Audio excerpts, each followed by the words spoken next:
Nous sommes mardi 21 janvier 2020. Bonjour, bonsoir, chers fidèles de la télévision Renaissance et bienvenue dans ce journal. Mais tout d'abord, les principaux titres. C'était d'abord le bétail et maintenant les champs de culture sont visés par l'intolérance politique envers les membres du parti CNL au Burundi.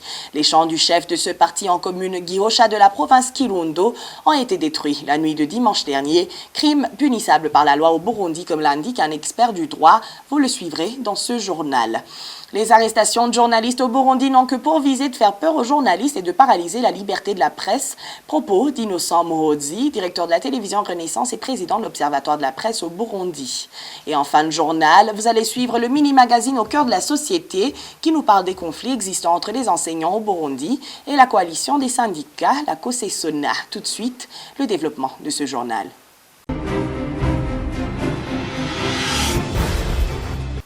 Encore une fois, bienvenue dans ce journal. Les champs de culture des membres du parti CNL en province Kirundo, victimes collatérales de l'intolérance politique. De nombreux champs ont été démolis par des personnes soupçonnées être des Imbonerakure. Le dernier en date est un champ du chef de ce parti sur la colline Gihosha, en commune Kirundo, détruit dans la nuit de dimanche dernier. Un expert du droit, lui, indique que c'est un crime puni par la loi du Burundi. Franck Kadze pour plus de détails. Des arachides, du maïs et du manioc, ce sont les cultures qui ont été arrachées cette nuit-là du champ de Gilbert Berutwanayo, président du CNL sur la colline Gihosha en commune Kirundo. La veille dans la nuit, c'est en commune Boussoni sur la colline Karambo qu'un champ de bananeraies d'un autre membre de ce parti de l'opposition a été mis à sac. Selon des témoins, l'attaque est survenue après une réunion entre le chef de la colline Karambo et le président du CNDD-FDD sur la même colline. Partout, les Imbonerakure sont pointés du doigt. Les habitants des localités où ces actes sont commis demandent que les auteurs soient arrêtés et jugés. Et un expert du droit de renchérir, selon Maître Armel Nyongere, avocat, la destruction méchante est un crime puni par le code pénal burundais. Nous avons déjà démontré depuis longtemps que la justice burundaise n'est pas du tout indépendante. Que certains juges et magistrats se comportent comme des militants du parti CNDD-FDD. Comment se fait-il qu'une personne commet une infraction pénale? Parce que ça c'est la destruction méchante. La destruction méchante est punie par la loi pénale. Comment se fait-il que la justice, que le magistrat, les magistrats, le procureur ne puissent pas poursuivre ces personnes pour qu'ils puissent être arrêtés? Parce qu'il faut appliquer la loi. S'il y a une loi qui est violée, il faut que la justice puisse réagir. Donc, on a déjà dit que ces gens-là, parce qu'ils sont intouchables, parce qu'ils sont membres du parti CNDD-FDD, ils ne sont pas poursuivis. Cela montre que la justice n'est pas du tout indépendante. La justice devrait appliquer la loi. Les actes de ce type ne se comptent plus, surtout en province Kirundo, ont été le théâtre de ces attaques et toutes seraient menées par des jeunes du parti au pouvoir. Mais d'autres provinces en ont également fait les frais. C'est le cas de la province Ngozi, en commune Tangara, où une bananeraie a été dévastée et les membres d'une vache coupés à la machette. Des actes liés à l'intolérance politique, particulièrement entre le CNDD-FDD et le CNL. Merci à Franck Kadze. Le harcèlement des journalistes au Burundi n'a pour objectif que de faire peur aux journalistes et d'inhiber la liberté de la presse. Propos d'Innocent Muhozi, directeur de la télévision Renaissance. Il le dit en se basant sur l'emprisonnement des 4 journalistes du groupe de presse Iwachu et du correspondant de la radio Isanganiro qui lui a été libéré ce lundi. Il ajoute que sans justice indépendante au Burundi, on assistera toujours à des cas d'abus de pouvoir et de violation des droits de l'homme. Nous l'écoutons. La libération de Pascal est tout à fait normale parce qu'il n'avait rien à faire en prison. Il n'y avait aucune raison qu'il le fasse passer devant des procureurs, des juges ou qui que ce soit d'autre. Il n'y a pas eu d'infraction. Il a été victime d'un arbitraire évident, patent, comme beaucoup d'autres Burundais, qu'ils soient journalistes, qu'ils soient de la société civile, qu'ils soient citoyens ordinaires, qu'ils soient du CNR ou d'autres partis. C'est le règne de l'arbitraire en fait. C'est vraiment ça qui se passe au Burundi.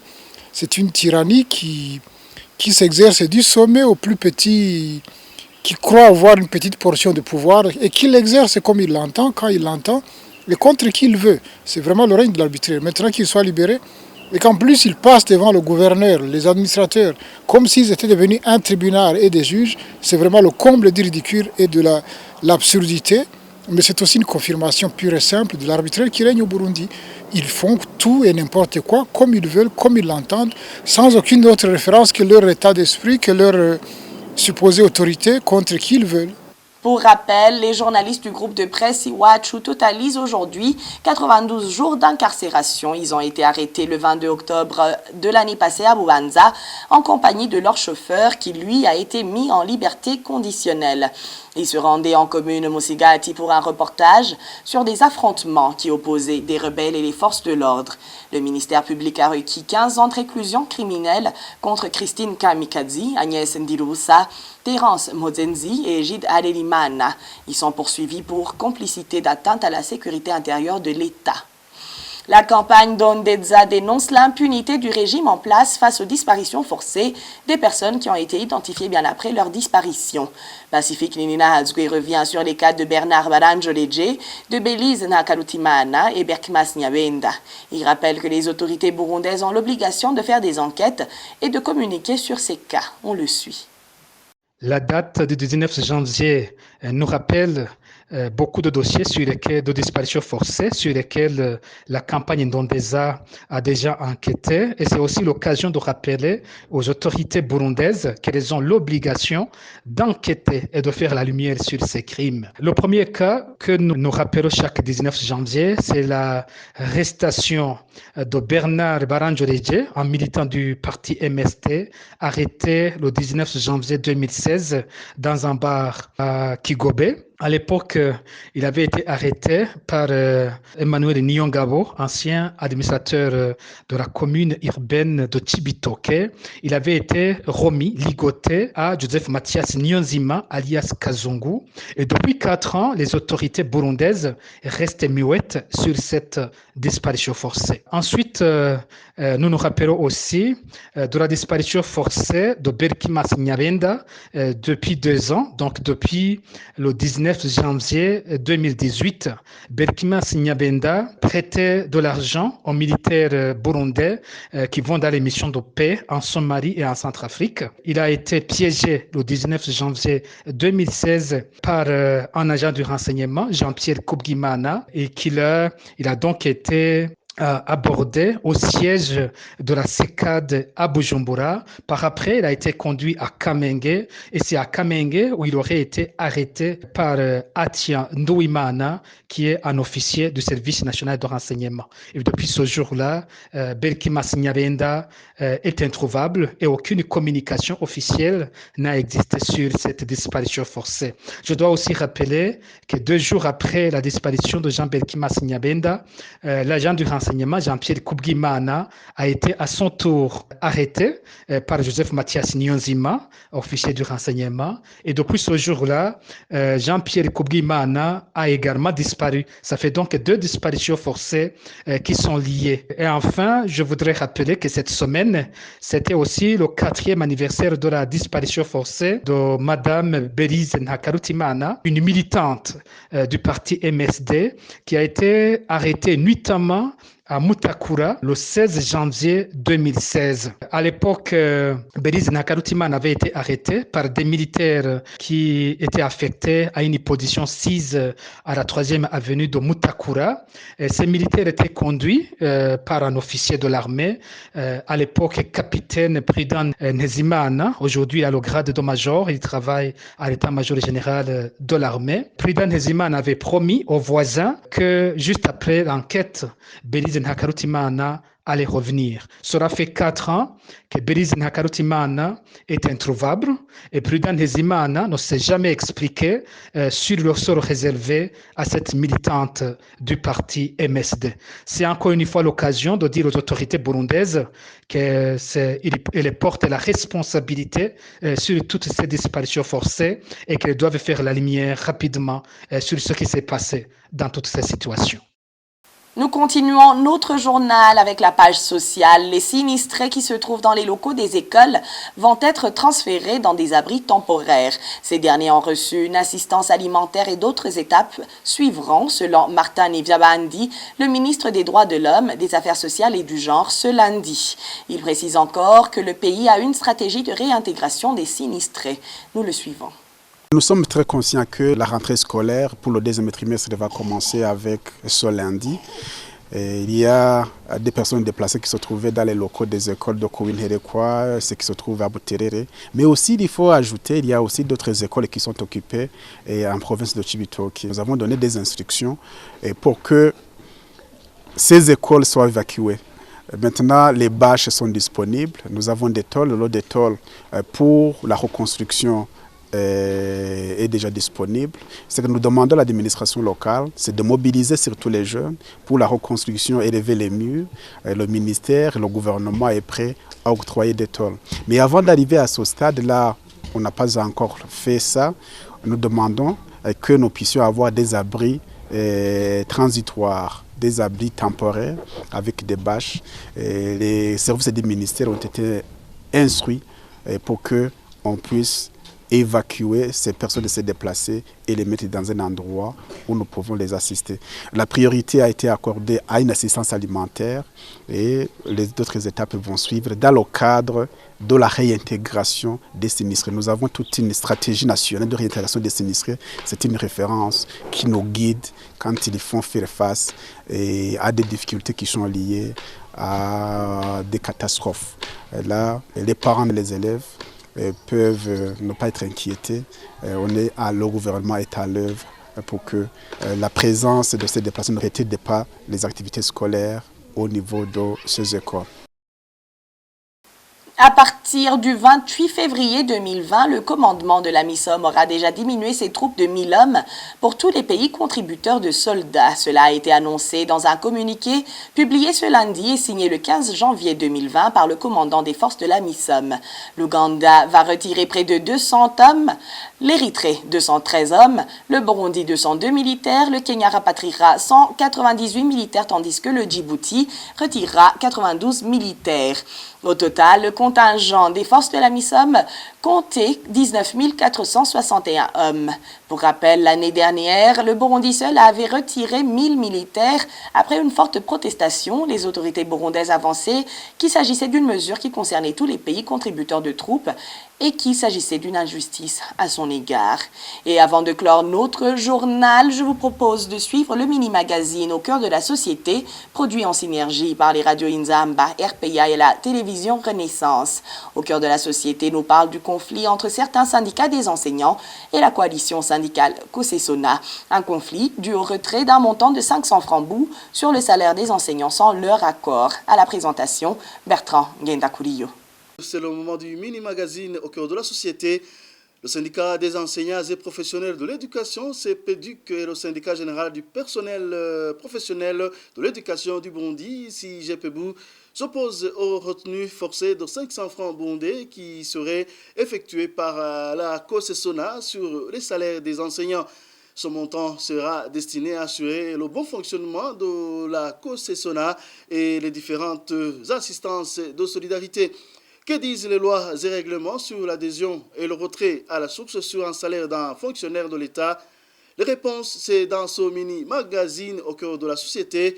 À la présentation, Bertrand Ngendakuliyo, bienvenue.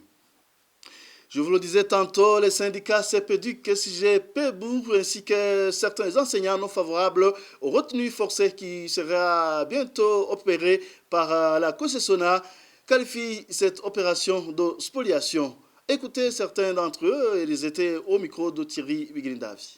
Nous avons été choqués de constater en fait qu'on prévoit de percevoir encore 500. C'est-à-dire en fait la faute incombe à qui?